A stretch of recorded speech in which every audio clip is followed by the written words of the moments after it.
When my son passed away, my daughter-in-law said, "Don't be dramatic. Pack your bags and learn to survive." I wiped my tears and lived in my car for 2 weeks. That's when my son's lawyer called with some good news. "I'm glad to have you here. Follow my story until the end and comment the city you're watching from, so I can see how far my story has reached." I never imagined that losing my son would be the second worst thing to happen to me that week. Carlton had been gone for exactly 7 days when Cleo walked into the living room, where I sat folding his old sweaters, tears falling silently onto the soft wool. The funeral flowers were still fresh in their vases, their cloying sweetness mixing with the scent of his cologne that still lingered on his clothes. "Nadine, we need to talk," she said, her voice sharper than I'd ever heard it. Not the gentle, sympathetic tone she'd used at the funeral when people were watching. I looked up, expecting maybe a conversation about the children, or perhaps arrangements for Carlton's belongings. My daughter-in-law stood in the doorway wearing designer jeans and a silk blouse that probably cost more than my monthly Social Security check.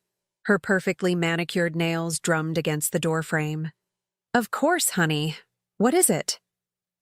Cleo stepped into the room but didn't sit down.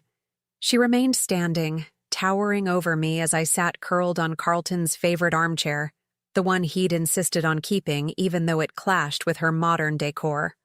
"I've been thinking about the house situation," she began, and something cold settled in my stomach. With Carlton gone, things need to change. The kids and I need space to grieve properly, and honestly, having you here is just too much right now. I blinked, trying to process her words. "Too much? You're always crying, always touching his things, always talking about him like he's still here. It's not healthy for the children to see their grandmother falling apart like this." Her voice was steady, clinical almost. They need stability, not constant reminders of what they've lost. My hands stilled on the sweater I'd been folding, Carlton's favorite gray cardigan that he wore every Sunday morning while reading the paper. He'd worn it just 3 weeks ago, before the cancer took its final vicious turn. "Cleo, this is my home too. Carlton and I discussed this before he got sick. He wanted me to stay here, to help with the kids, to be close to family." My voice came out smaller than I intended. She let out a short laugh that held no warmth. "Carlton said a lot of things when he was medicated and not thinking clearly. The reality is that this house belongs to me now, and I need you to pack your things." The words hit me like a physical blow. I felt the air leave my lungs, and for a moment, the room seemed to tilt. "Pack my things? Don't be dramatic." "Nadine, you're a grown woman. Make your arrangements and learn to manage on your own. Carlton always said you were stronger than you acted." She paused, studying her reflection in the hallway mirror and smoothing down her blonde hair. "Besides, you'll figure something out. You always do." I thought about the small savings account Carlton had helped me maintain. Barely enough for a security deposit on a studio apartment. Certainly not enough for first and last month's rent in this expensive suburb where my grandchildren lived, where Carlton was buried, where my entire life existed. What about Emma and James? I watch them every day after school. I help with homework. I cook dinner. My voice trailed off as I saw her expression. "I'll figure that out. Maybe it's time they learned more independence anyway. Carlton babied them too much, and honestly, so do you." The casual cruelty in her tone made my chest ache. These were her own children she was talking about, the same children who ran to me when they scraped their knees, who asked me to read them stories, who called me their best grandma because I was their only grandma. Cleo's parents had never shown much interest in being grandparents. "How long do I have?" I managed to ask. "I'd like you gone by tomorrow evening. I have some people coming to look at redecorating Carlton's office, and I don't want any awkwardness. Tomorrow evening, 24 hours to dismantle the life I'd built here over the past 5 years, ever since Carlton had insisted I sell my little apartment across town and move in to help with the kids when Cleo went back to work. Where am I supposed to go, Cleo? I don't have anywhere lined up. Can't I have a week, maybe 2, just to find something?" Her expression didn't soften. If anything, it grew more impatient. "Nadine, I really need you to stop making this harder than it has to be. Carlton's gone. The situation has changed. You're not my responsibility, not her responsibility. After 5 years of cooking dinners she was too busy to make, of staying up with sick children while she traveled for work, of keeping this household running while she maintained her social calendar. After 5 years of being the grandmother who never missed a school play or soccer game, who remembered every favorite snack and bedtime story, I nodded slowly, not trusting my voice to remain steady. "I'll pack tonight." As I started to rise from the chair, Cleo's voice stopped me. "Oh, and Nadine? I'd appreciate it if you didn't make a big scene with the children. They're already dealing with enough trauma. The last thing they need is to see you having some kind of breakdown." That night, I packed my belongings in the same suitcases I'd brought when I moved in. It was shocking how little I actually owned. Most of the furniture in my room had belonged to the house, and I'd gradually given away or donated most of my possessions over the years, keeping only the essentials and a few precious mementos. I tucked Carlton's gray cardigan into my suitcase, along with a framed photo of him holding the kids on their last Christmas morning. I left behind the small television he'd bought for my room, the comfortable reading chair that had been his housewarming gift to me, the bookshelf filled with novels we'd shared and discussed over Sunday morning coffee. The hardest part was writing the note for Emma and James. How do you explain to an 8-year-old and a 10-year-old that their grandmother is leaving without making their mother look like the villain? How do you say goodbye without promising to see them soon when you have no idea where you'll be living or how you'll manage it? In the end, I kept it simple. Grandma Nadine had to move to a new place, but I love you both so much. Be good for Mommy. Love and hugs always. I left the note on their bathroom mirror where they'd see it in the morning, after I was already gone. I couldn't bear to face their confused questions or see their tears. Cleo was right about one thing. They'd already lost their father. They didn't need to watch their grandmother fall apart too. As dawn broke over the suburban street where Carlton had been so proud to buy his family's dream home, I loaded my car with everything I had left in the world. The trunk barely closed over my belongings, and the back seat held the few groceries I'd managed to grab from the kitchen: crackers, peanut butter, bottled water, things that wouldn't spoil. I sat in the driveway for a long moment, looking up at the house where my son had lived his last years, where my grandchildren were probably still sleeping peacefully in their beds, unaware that their daily constant had just vanished from their lives. Cleo appeared at the front window, coffee mug in hand, watching me with the same expression she might wear while observing a neighbor's yard sale. Making sure I actually left, I realized. Making sure I didn't change my mind and come back to complicate her fresh start. I put the car in reverse and drove away from the only family I had left, with nowhere to go and no idea how I was going to survive what came next. Now I'm curious about you who listened to my story. What would you do if you were in my place? Have you ever been through something similar? Comment below. And meanwhile, I'm leaving on the final screen 2 other stories that are channel favorites, and they will definitely surprise you. Thank you for watching until here. 2 weeks. That's how long a person can live in their car before the shame becomes almost unbearable. I'd parked behind a 24-hour diner on the outskirts of town, far enough from Carlton's neighborhood that I wouldn't risk running into anyone I knew, but close enough that I could still drive by the kids' school sometimes and catch a glimpse of them at recess. Pathetic, maybe, but those moments were the only light in my increasingly dark days. The first few nights, I'd convinced myself this was temporary. I'd find a solution, maybe a room to rent or a small apartment I could afford.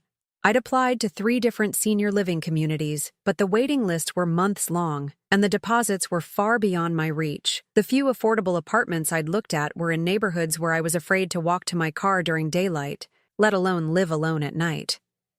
My daily routine had become a careful choreography of survival and dignity.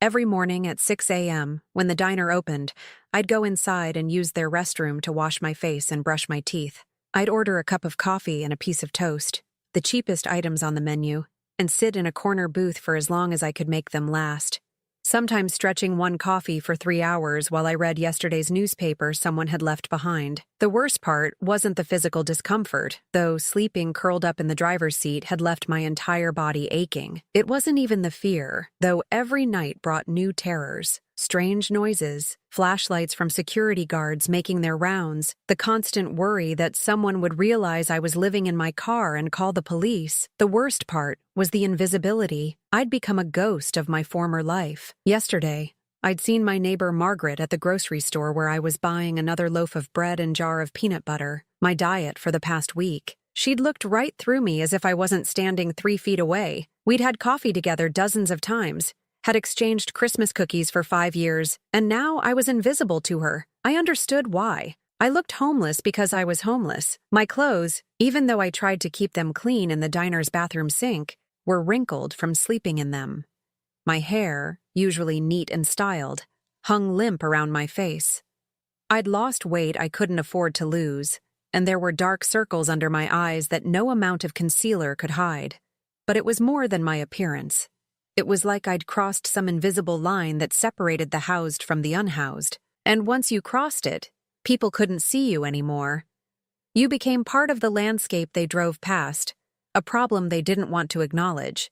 The hardest moment came when I decided to drive by Carlton's house, my former home, to see if I could catch sight of Emma and James playing in the backyard. What I saw instead made my stomach clench with a mixture of rage and heartbreak. There was a dumpster in the driveway, overflowing with furniture and belongings. I could see Carlton's desk, the one where he'd helped the kids with homework every night. His bookshelf, still loaded with the novels we'd discussed over coffee, the comfortable recliner where he'd fallen asleep watching movies with the children on Sunday afternoons. And standing beside the dumpster, directing two men who were carrying out more furniture, was Cleo. She was wearing workout clothes that probably cost more than I'd spent on groceries in the past month. Her phone pressed to her ear, laughing at something the person on the other end was saying. I watched as they brought out the small dining table from Carlton's office, the one where he'd set up his laptop during his last months when the stairs became too difficult. The table where he'd spent hours organizing family photos, writing letters to the kids for future birthdays he knew he wouldn't see. Cleo waved dismissively as they tossed it into the dumpster with a crash that I could hear from half a block away. I drove away before she could see me, my hands shaking so hard I had to pull over in an empty parking lot and sit until the worst of the trembling stopped. How could she just throw away everything that connected the children to their father? How could she erase him so completely, so quickly? That evening, I made the mistake of checking Facebook on the library's public computer during my daily internet session. Cleo had posted a photo of herself in what looked like a completely redecorated living room. Everything was white and chrome and minimalist. Nothing like the warm, comfortable family space where Carlton used to build blanket forts with the kids. The caption read, "Sometimes you have to clear out the old to make room for the new," feeling grateful for fresh starts and new beginnings. The comments were exactly what I expected. Friends praising her strength, her courage, her ability to focus on the future. Someone had even written, "Carlton would be so proud of how well you're handling everything." I closed the browser without reading anymore. That night, huddled in my car behind the diner, I allowed myself to cry for the first time since I'd left. Not the silent tears I'd been leaking for weeks, but deep, wrenching sobs that came from somewhere so buried I'd forgotten it existed. I cried for Carlton, for the grandchildren I might never see again, for the life I'd lost, for the woman I used to be. But mostly, I cried because I was starting to believe what Cleo's actions had told me all along, that I was disposable, that 5 years of love and service and sacrifice meant nothing, that I was just an inconvenience to be discarded when I was no longer useful. The crying jag left me exhausted, and I fell asleep slumped against the car door, my cheek pressed against the cold window. I dreamed about Carlton as a little boy, tugging on my apron and asking for help reaching something on a high shelf. In the dream, I was young again, strong again, needed again. I woke up to the sound of my phone ringing, a number I didn't recognize displaying on the cracked screen. For a moment, I considered not answering. In my experience lately, unknown numbers meant bills I couldn't pay or people I couldn't help. But something made me slide my finger across the screen. "Mrs. Peterson, this is Robert Chen from Chen, Martinez and Associates. I was your son, Carlton's attorney. I've been trying to reach you for several days. We need to discuss some urgent matters regarding Carlton's estate." "Mrs. Peterson? This is Robert Chen from Chen, Martinez and Associates. I was your son, Carlton's attorney." My heart started racing. In my experience, lawyers calling meant problems, medical bills, insurance issues, things I couldn't afford to deal with. I cleared my throat, trying to sound more put together than I felt sitting in my car behind a diner at 7 in the morning. "Yes, this is Nadine Peterson. I've been trying to reach you for several days. We need to discuss some urgent matters regarding Carlton's estate. Could you come to my office today? It's quite important. Estate? Carlton had always been careful with money, but I assumed whatever he had would go to Cleo and the children. I'm not sure I understand. Cleo handles all of Carlton's affairs now. There was a pause on the other end of the line. Mrs. Peterson, there are specific provisions in your son's will that concern you directly. Provisions that Mrs. Peterson, Cleo, is not aware of. I really need to speak with you in person. Something in his tone made my pulse quicken. Can you tell me what this is about? Not over the phone. Can you be here at 10 a.m.? I'm located downtown, the Morrison Building on 5th Street. I looked down at my wrinkled clothes, ran a hand through my unwashed hair. Mr. Chen, I should probably mention that I'm going through a difficult time right now. I might not look very presentable. Mrs. Peterson, his voice was gentle but firm, please come as you are. This cannot wait any longer.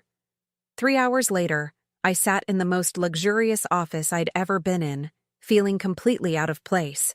Robert Chen was a distinguished man in his 50s, with kind eyes behind wire-rimmed glasses. He'd offered me coffee, which I'd accepted gratefully. It was the first decent cup I'd had in weeks. Mrs. Peterson, before we begin, I need to ask you something, and please answer honestly. What is your current living situation? The question caught me off guard, and I felt heat rise to my cheeks.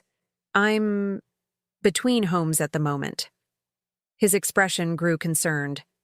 Carlton mentioned that there might be issues with Cleo after his passing. Are you staying with friends? Family? The kindness in his voice almost undid me. I looked down at my hands wrapped around the warm coffee mug. I'm staying in my car. I see. He made a note on his legal pad. And I expected judgment, but his face showed only compassion. Carlton was a very intuitive man. He anticipated this might happen. He pulled out a thick manila folder and opened it carefully. Mrs. Peterson, I need to read you several sections of your son's will. But first, let me ask, what do you know about Carlton's financial situation? Not much. I know he had life insurance through his work and the house, but I assumed it all went to Cleo and the children. Mr. Chen nodded slowly. Carlton came to see me about 8 months ago, shortly after his cancer diagnosis. He was very specific about certain changes he wanted to make to his will. Changes that he asked me to keep completely confidential until after his death. He pulled out a document and adjusted his glasses. Let me read you the relevant section. To my beloved mother, Nadine Peterson, who sacrificed so much for my happiness and well-being throughout my life, I leave the sum of $7 million, to be held in trust and managed by Chen Martinez and Associates until such time as Mrs. Peterson can establish stable housing and financial management. The words seemed to hang in the air. I stared at him, certain I'd misheard.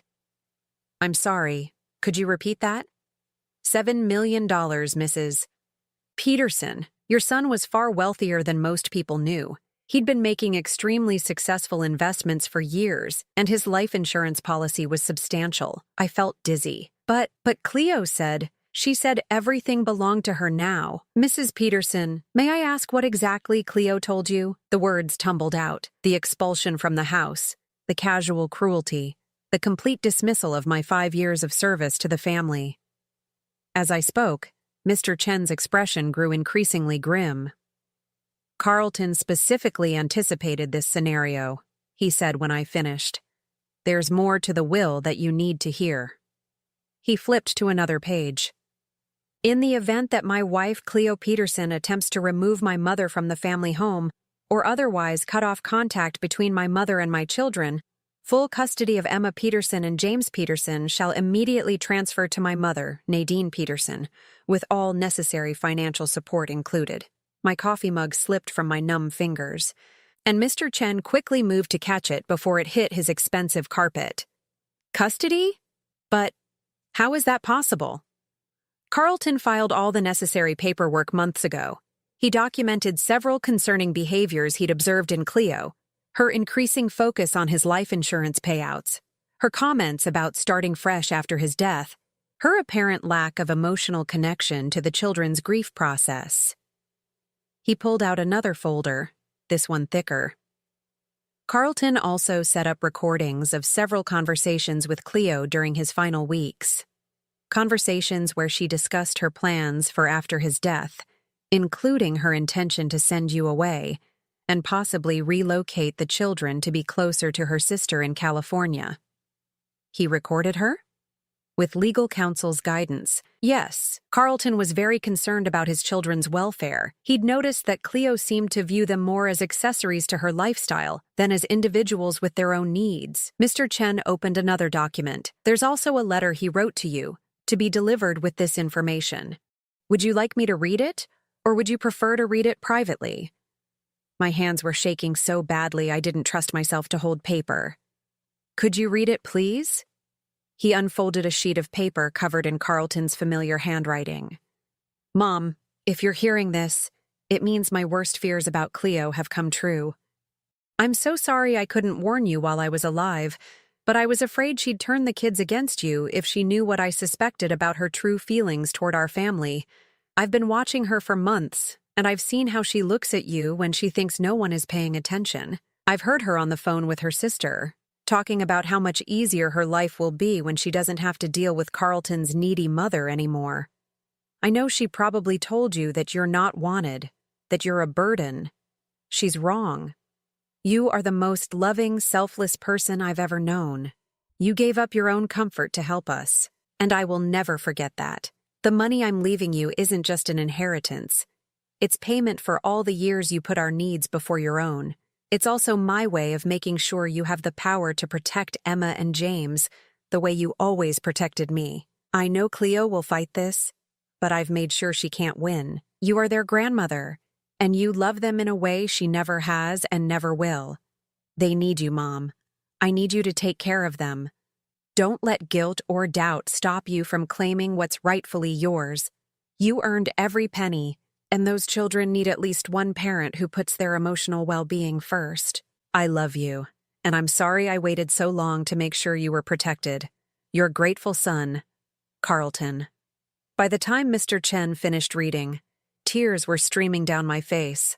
Not tears of grief this time, but something else entirely. Relief, vindication, and underneath it all, a growing sense of power I hadn't felt in weeks. When can we proceed with the custody transfer? I asked, my voice steadier than it had been in days. Mr. Chen smiled. We can file the paperwork this afternoon, but first, let's get you out of that car and into a hotel while we arrange for more permanent housing. Carlton set aside funds specifically for your immediate needs. As we discussed logistics, I felt something shifting inside me. For 2 weeks, I'd been a victim of circumstances, of Cleo's cruelty, of my own helplessness. But sitting in that office, learning about the elaborate safety net my son had constructed around me and his children, I realized I wasn't a victim anymore. I was about to become the most important person in Emma and James's lives, with the financial means to give them everything they needed and the legal authority to protect them from their mother's emotional neglect. Carlton had given me more than money. He'd given me purpose, power, and the chance to honor his memory by loving his children the way he'd always loved me. For the first time in weeks, I smiled. 3 days later, I stood in front of the house that had been my home for 5 years, but this time everything was different. This time, I held legal documents that changed everything. Mr. Chen had insisted on accompanying me, along with a social worker from the county and a police officer. Standard procedure for custody transfers, he'd explained. I'd spent the previous 2 nights in a comfortable hotel suite, eating room service and taking long, hot showers while Mr. Chen's office arranged for emergency housing assistance and processed the legal paperwork. I was wearing new clothes, nothing fancy but clean and properly fitted. I'd gotten my hair styled and felt more like myself than I had in weeks, but the biggest change wasn't visible. It was the way I carried myself, the quiet confidence that came from knowing I wasn't powerless anymore. Remember, Mr. Chen said quietly as we walked up the front path, let me do most of the talking initially. This will be a shock to Mrs. Peterson, and she may react emotionally. The police officer, a kind-faced woman named Officer Martinez, nodded toward the house. I can see movement inside. Looks like someone's home. I pressed the doorbell, the same doorbell I'd heard thousands of times, but never as a visitor with legal authority. Through the frosted glass, I could see Cleo's figure approaching, She was probably expecting a delivery, or maybe one of her friends stopping by to admire her redecorating project. The door swung open, and Cleo's expression went through several rapid changes: confusion, recognition, annoyance, and finally something approaching panic as she noticed the official entourage behind me. "Nadine, what is this? What are you doing here?" Mr. Chen stepped forward smoothly. "Mrs. Peterson, I'm Robert Chen, Carlton's attorney. We need to discuss some important legal matters concerning your children. May we come in?" "I don't understand. Nadine, why are there police here? Are you in some kind of trouble?" The irony wasn't lost on me. Even now, even seeing me with lawyers and official documentation, Cleo's first assumption was that I was the problem, that I was the one who had done something wrong. "Mrs. Peterson," Officer Martinez said gently, "we're here to execute a legal custody transfer. May we step inside so we can discuss this privately?" Cleo's face went pale, but she stepped back to let us in. The living room looked exactly as it had in her Facebook photos: sterile, expensive, and completely devoid of anything that suggested children lived here. Gone were Carlton's warm touches, the family photos, the comfortable furniture where the kids used to do homework and watch movies. "Where are Emma and James?" the social worker asked, consulting her clipboard. "They're at school," Cleo said automatically, then seemed to realize the implications of the question. "Wait, what did you mean by custody transfer? What is this about?" Mr. Chen opened his briefcase and pulled out the documents we'd discussed. "Mrs. Peterson, I need to inform you of certain provisions in your late husband's will that are now taking effect." As he read the relevant sections aloud, I watched Cleo's face transform. The polished mask she always wore began to crack, revealing something raw and desperate underneath. "That's impossible," she interrupted, her voice rising. "Carlton never said anything about this. You're lying. I have all the original documents here, Mrs. Peterson, including audio recordings of conversations between you and Carlton where these concerns were discussed." "Recordings?" Her voice was a whisper now. Mr. Chen pulled out a small digital device. "Carlton documented several conversations where you discussed your plans for after his death, including your intention to remove Mrs. Nadine Peterson from the children's lives and potentially relocate to California." He pressed play, and Carlton's voice filled the room. Even after weeks, hearing him speak made my chest tighten with grief. "Cleo, I need to know what your plans are for Mom after I'm gone." Cleo's recorded voice was cold, matter of fact. "Carlton, we've talked about this. Your mother is lovely, but she's not my responsibility. The kids and I need space to heal and move forward." "Move forward to where?" "I've been thinking California might be nice. Fresh start, closer to my sister. The kids would love the beaches. And Mom? Your mother is a grown woman, Carlton. She'll figure something out." The recording continued, but I stopped listening to the words. Instead, I watched Cleo's face as she heard her own voice dismissing me so casually, discussing my future like I was a piece of furniture she needed to dispose of. When the recording stopped, the silence in the room was deafening. "How dare you?" Cleo whispered, and for a moment I thought she was talking to Mr. Chen. Then she turned to me, her eyes blazing with fury. "How dare you come into my home with these people and try to take my children? They're not just your children," I said quietly, speaking for the first time since we'd entered. "They're Carlton's children too, and according to his will, they're now my responsibility. You can't do this. I'll fight it. I'll prove you're unfit. You're homeless. You have no job, no money." Mr. Chen cleared his throat. "Mrs. Peterson, I should inform you that Mrs. Nadine Peterson is now the beneficiary of a $7 million inheritance from Carlton's estate. Her housing and financial situation have been completely resolved." The number hit Cleo like a physical blow. She actually stumbled backward, catching herself against the white leather sofa that had replaced Carlton's comfortable old sectional. $7 million? Her voice was barely audible, but the life insurance was only $2 million. I already received that. Carlton had significant investments and assets beyond the life insurance policy, Mr. Chen explained patiently. Assets that he chose to leave to his mother, along with custody of his children. I watched Cleo's mind racing, trying to process this information. I could see the exact moment when the reality hit her. Not only had she lost the children, she'd lost access to the money she'd probably been counting on. "This isn't fair," she said. And for the first time, her voice broke. "I'm their mother. I've taken care of them for years. Have you? The question came out of me before I could stop it. When was the last time you helped Emma with her nightmares about losing her daddy? When did you last sit with James while he cried because he missed his father's bedtime stories?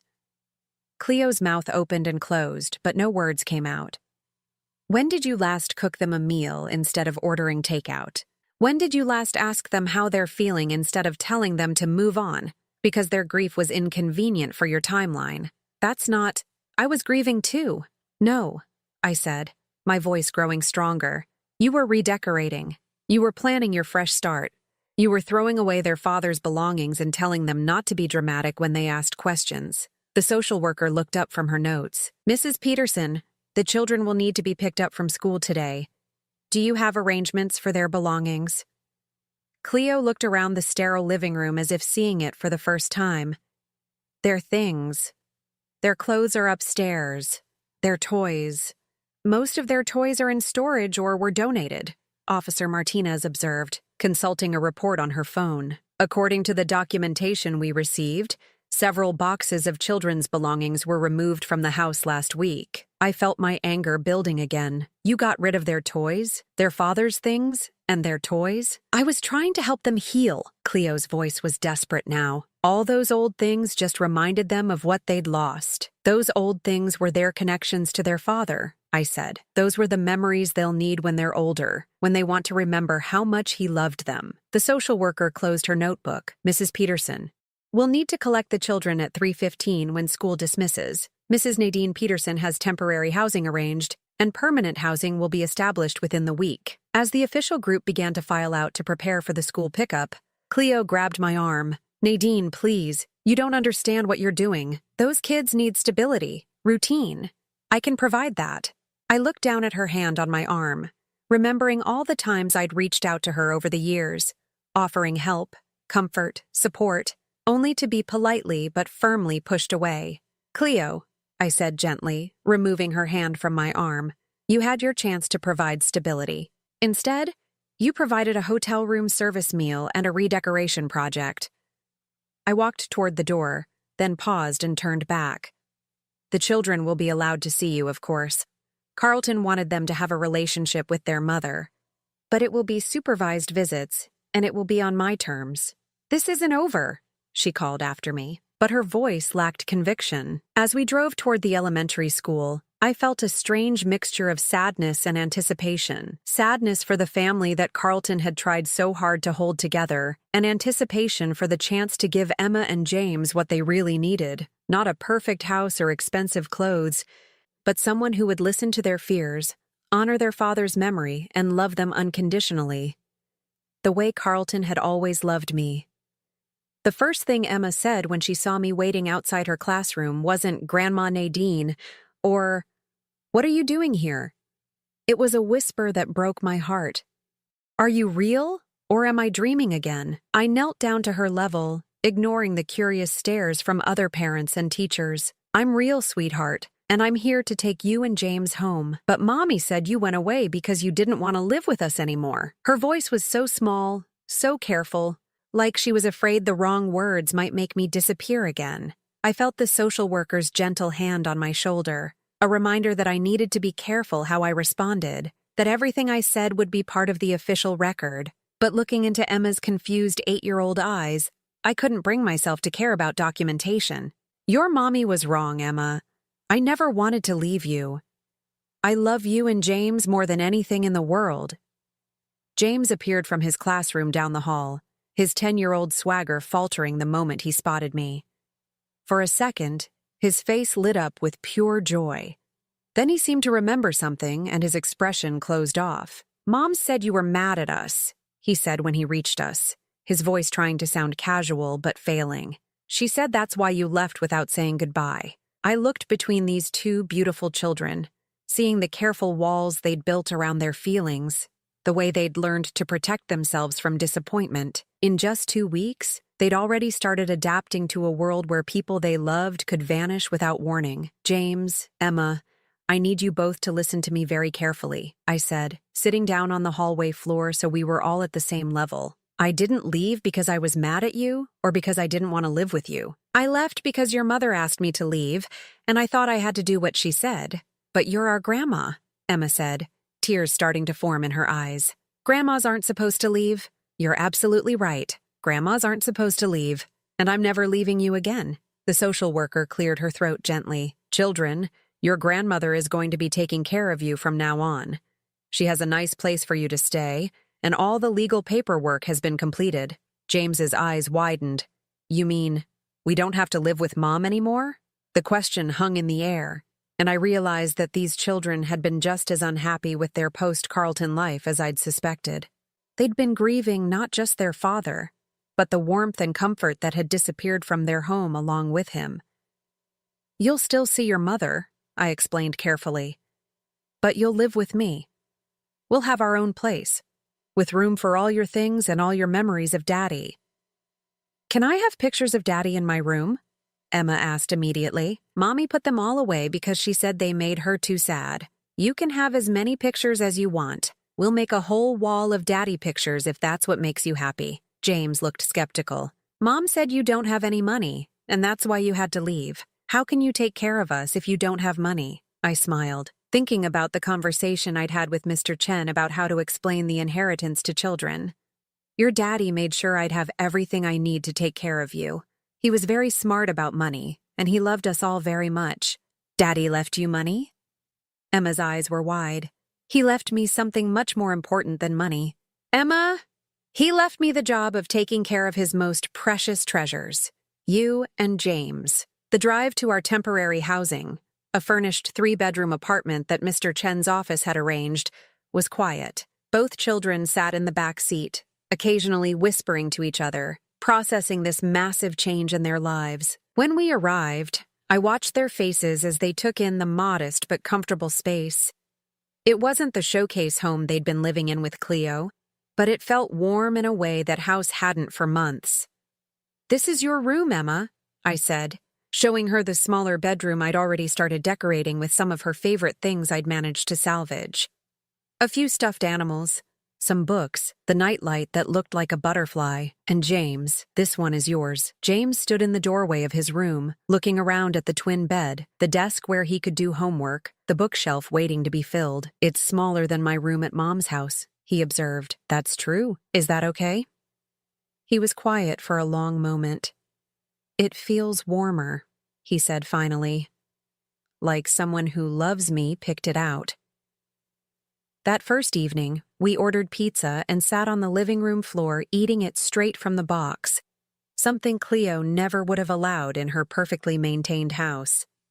I told them stories about their father as a little boy, stories they'd never heard before, and watched them laugh for the first time in weeks. Daddy really put peanut butter in his hair? Emma giggled.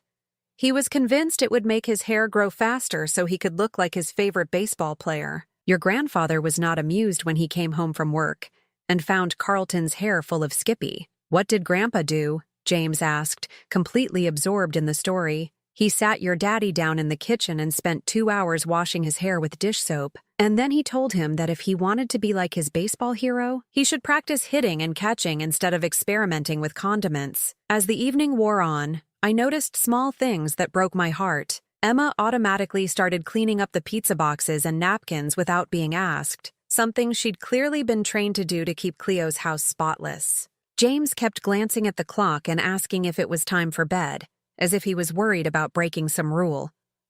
Emma, sweetheart, you don't have to clean up. We can do it together in a little while. But Mom says if we don't clean up right away, we make extra work for other people. Your mom was right that it's good to be helpful, I said carefully. But in our house, we don't have to worry about making everything perfect all the time. Sometimes it's okay to just relax and enjoy being together. That night, after both children were settled in their beds, I sat in the living room and called Mr. Chen to update him on the transition. How are they adjusting? He asked. Better than I expected, but there are signs that they've been walking on eggshells for months.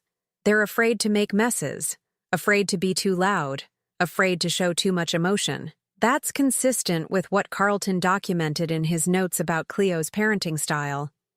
The good news is that children are resilient. With consistent love and patience, They'll remember how to be children again. Over the next few weeks, I watched Emma and James slowly come back to life. Emma started having tea parties with her stuffed animals again, instead of keeping them lined up perfectly on her shelf.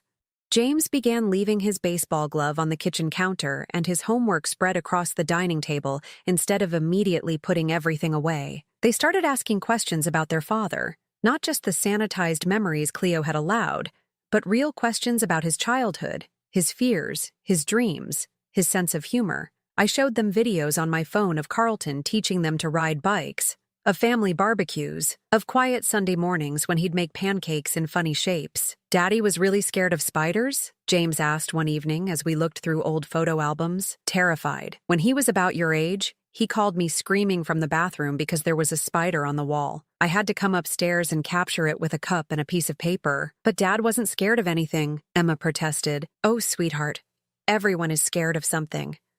Your daddy was scared of spiders and thunderstorms, and the first time he had to give a presentation at work. But being brave doesn't mean you're not scared. It means you do what you need to do even when you are scared." These conversations were healing for all of us. The children were reclaiming their father as a real person rather than the perfect memory Cleo had tried to preserve, and I was remembering Carlton not just as the son I'd lost, but as the man who'd loved his children enough to protect them even after his death. But the real breakthrough came on a rainy Saturday afternoon, when Emma found me crying quietly in the kitchen while I made lunch. "Grandma Nadine, are you sad because of Daddy?" I wiped my eyes and knelt down to her level. "Yes, sweetheart. I miss him very much. Do you ever feel sad about Daddy?" She nodded solemnly. "Mommy said I shouldn't cry about Daddy because it makes other people sad too." "Oh, Emma." I pulled her into a hug. "It's okay to cry when you miss someone you love. Crying doesn't make me sad. It makes me proud that you loved your daddy so much. Can I cry with you sometimes?" "Always, sweetheart. We can cry together, and we can laugh together, and we can remember Daddy together." That afternoon, all three of us ended up on the couch, sharing memories and tears and tissues. For the first time since Carlton's death, his children were allowed to grieve properly, to feel their emotions without worrying about how it affected the adults around them. As James fell asleep against my shoulder and Emma curled up with her head in my lap, I realized that Carlton had given me more than money and legal authority. He'd given me the chance to give his children what they needed most: permission to be human, to feel deeply, to love without fear, and in doing so, he'd saved not just them, but me as well. 6 months later, I stood in the kitchen of our new home, a modest 3-bedroom house with a backyard where Emma could practice cartwheels and James could throw his baseball against the fence, and listen to the sounds of children being children. No tiptoeing around expensive furniture, no whispered conversations, no constant worry about disturbing someone's peace. Emma was upstairs playing music while she organized her rock collection, something that would have sent Cleo into a panic about noise levels and mess. James was in the living room, sprawled on the floor with his homework spread across the coffee table, occasionally calling out math questions for me to help him solve. These were the sounds Carlton had wanted to protect when he made his secret arrangements. This was the life he'd envisioned for his children: messy, loud, real, and full of unconditional love. The doorbell rang, interrupting my thoughts. Through the front window, I could see a familiar figure standing on the porch, and my stomach tightened with old anxiety before I reminded myself that things were different now. Cleo stood on my doorstep holding a small gift bag, looking more uncertain than I'd ever seen her. The past 6 months hadn't been kind to her. Word around town was that she'd had to sell the showcase house. Apparently, Carlton's investments and insurance money had been specifically structured so that most of it went to his children's trust fund and to me, leaving her with only enough to start over, not enough to maintain her expensive lifestyle. "Hello, Nadine," she said when I opened the door. "I was hoping I could see the children for a few minutes." "It's not your scheduled visitation day," I said calmly. Over the months, we'd established a routine, supervised visits every other Saturday afternoon, with the understanding that any changes needed to be discussed in advance. "I know. I brought Emma something for her birthday next week, and I thought maybe we could talk." I studied her face, looking for signs of the manipulation that had once come so naturally to her. Instead, I saw something I'd never seen before: genuine humility. "The children are doing homework," I said, "but you can come in for a few minutes." She followed me into the living room, where James looked up from his math problems with a polite but guarded expression. "Hi, Mom."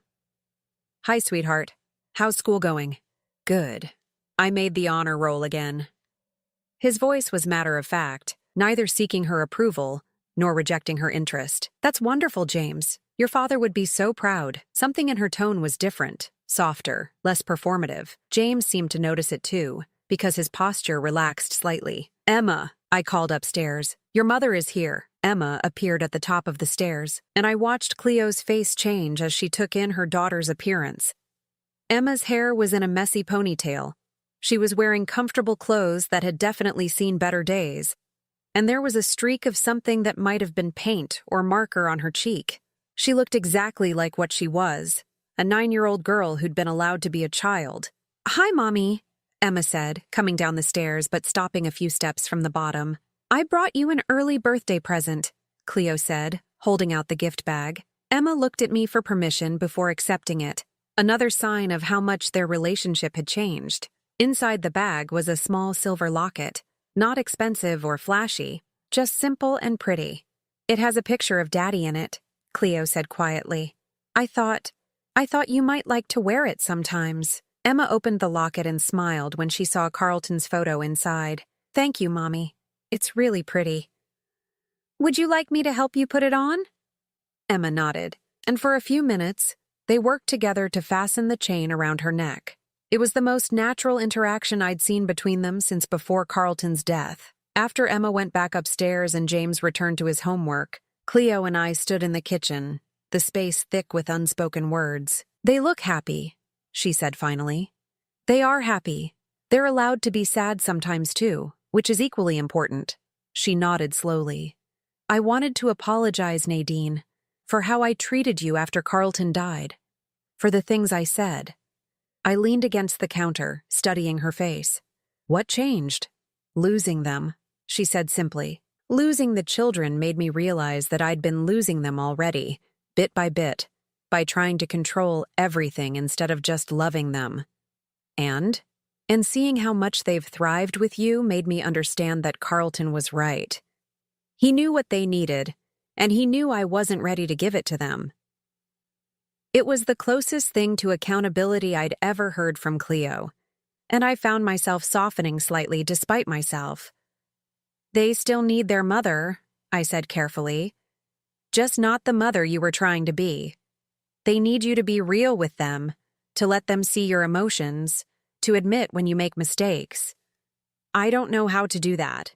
I was raised to keep everything together, to never let anyone see you struggle." Carlton struggled too, especially at the end. But he let the children see that it was okay to be scared, okay to be sad, okay to need help. That's what made him such a good father. Cleo was quiet for a long moment, then said something that surprised me. "You're a good grandmother, Nadine. Better than I ever gave you credit for. I love them. That's all I've ever done. No, it's more than that. You listen to them. You see who they really are instead of trying to make them into who you think they should be." As she prepared to leave, Cleo paused at the front door. "Nadine, would it be possible to schedule an extra visit next week? For Emma's birthday? I'd like to take both children out for ice cream, just the 3 of us." I considered the request. 6 months ago, I would have been terrified to let the children go anywhere alone with Cleo. But the woman standing in front of me wasn't the same person who'd thrown away Carlton's belongings and dismissed my grief. She wasn't completely transformed. That would take years, if it happened at all, but she was trying. "1 hour," I said, "and they call me when you pick them up and when you drop them off. Thank you." After she left, James looked up from his homework. "Grandma Nadine, do you think Mom is getting better?" It was such a perceptive question from a 10-year-old, and I realized that these children had been watching their mother just as carefully as I had. "I think she's trying to get better," I said honestly. "What do you think?" "She seemed sadder but nicer," he said thoughtfully. "Like maybe she misses Dad the way we do now." That evening, after both children were in bed, I sat on the back porch with a cup of tea and thought about the strange journey that had brought us to this point. 6 months ago, I'd been sleeping in my car, convinced that I was unwanted and unnecessary. Tonight, I was the legal guardian of 2 thriving children, living in a comfortable home, with enough financial security to never worry about basic needs again. But the money wasn't the real gift Carlton had given me. The real gift was purpose. For the first time in years, I woke up every morning knowing exactly why I was needed. Not as a convenient babysitter or household helper, but as the person who loved these children unconditionally and would always put their emotional needs first. The next morning, Emma found me in the kitchen making pancakes, Carlton's recipe, with too much vanilla and a pinch of cinnamon that he'd never measured, but somehow always got exactly right. "Grandma Nadine," she said, climbing onto her usual stool at the breakfast counter. "I had a dream about Daddy last night. Was it a good dream or a sad dream?" "Good. He was making pancakes just like you are, and he told me he was happy that you're taking care of us." I felt tears prick my eyes, but I didn't try to hide them. Emma had learned that it was okay for adults to cry, that tears didn't mean something was wrong. "I'm happy to take care of you too. Sweetheart, it's the best job I've ever had." James stumbled into the kitchen, still in his pajamas, hair sticking up in every direction. "Are those Dad's pancakes?" "They are, with extra vanilla, just like he used to make them." As we sat around the breakfast table, syrup dripping onto plates and orange juice spilled on the placemat, I realized that this was what Carlton had been fighting for in those final months. Not just his children's financial security, but their right to live in a home where love was more important than perfection, where grief was allowed to coexist with joy, where being human was not just tolerated but celebrated. Outside, I could hear neighbors starting their weekend routines, lawn mowers humming, children playing in backyards, the normal sounds of families living their lives. We were part of that now, Emma and James and I. We belonged somewhere again. Later that day, as I tucked Emma into bed, she looked up at me with those serious brown eyes that reminded me so much of Carlton at that age. "Grandma Nadine, are you ever going to leave us again?" "Never," I said, smoothing the hair back from her forehead. "I'm going to be right here until you're grown up and don't need me anymore." "And then what will you do?" I smiled, thinking about all the possibilities that stretched ahead of us. "Then I'll be the grandmother who spoils your children and tells them embarrassing stories about how their parents used to eat dirt and put peanut butter in their hair." Emma giggled. "James ate dirt?" "Constantly. Your father, too. I think it might be genetic."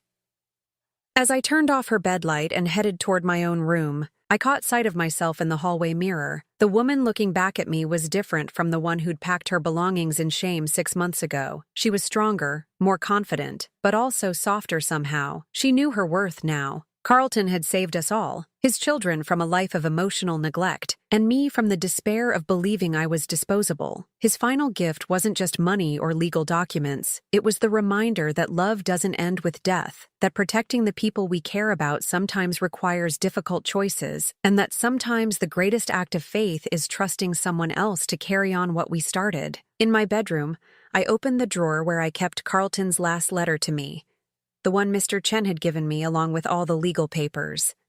I'd read it dozens of times, but tonight I needed to see his words again. "You are not a burden, Mom. You never were.